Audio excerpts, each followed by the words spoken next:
House Leader, third party. Thank you, Honourable Speaker.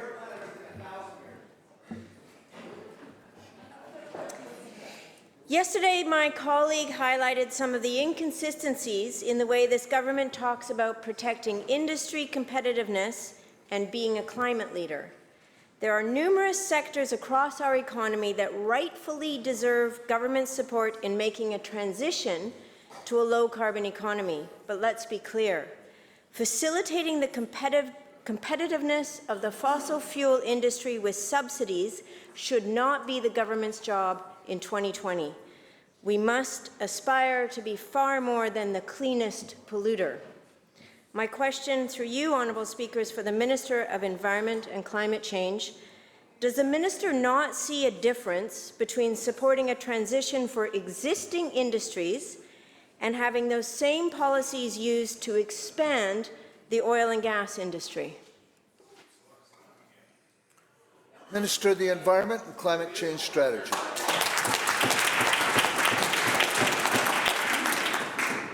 Thank you very much, Honourable Speaker. And the member knows that we have worked together on the Clean BC Climate Plan. We have worked together on the Climate Change Accountability Act.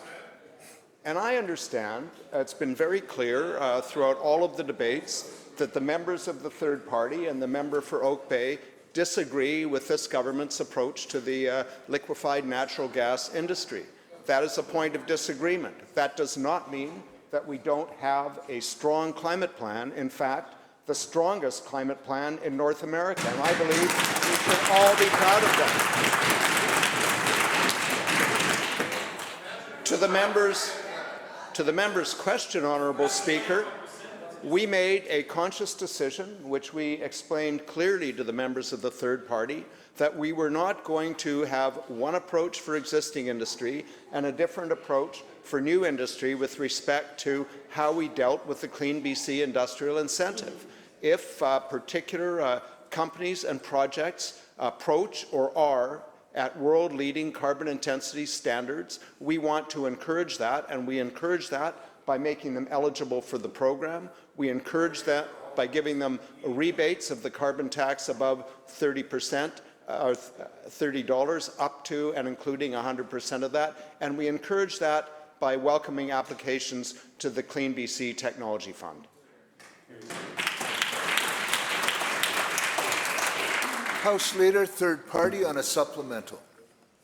Thank you, Honourable Speaker, and I would suggest that having a strong climate plan that is being weakened by using policies to subsidize what is increasingly being recognized as a dirty fuel is not something we should be aspiring to in British Columbia. We cannot have it both ways. If we want a low-carbon economy, we have to be laser-focused on how we get there.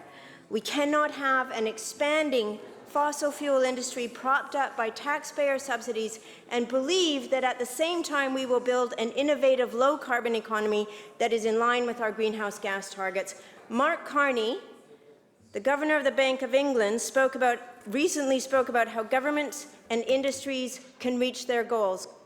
It's putting money behind those who are solving the problem or are part of the solution, and it's taking money away from those who aren't moving fast enough.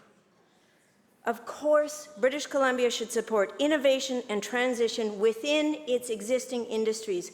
This is very different than helping the fossil fuel industry expand in this province with taxpayer fund subsidies. My question through you, Honourable Speaker, is to the Minister of Environment and Climate Change. Why is this government conflating the support of innovation and transition with the subsidization of continued growth of the fossil fuel sector?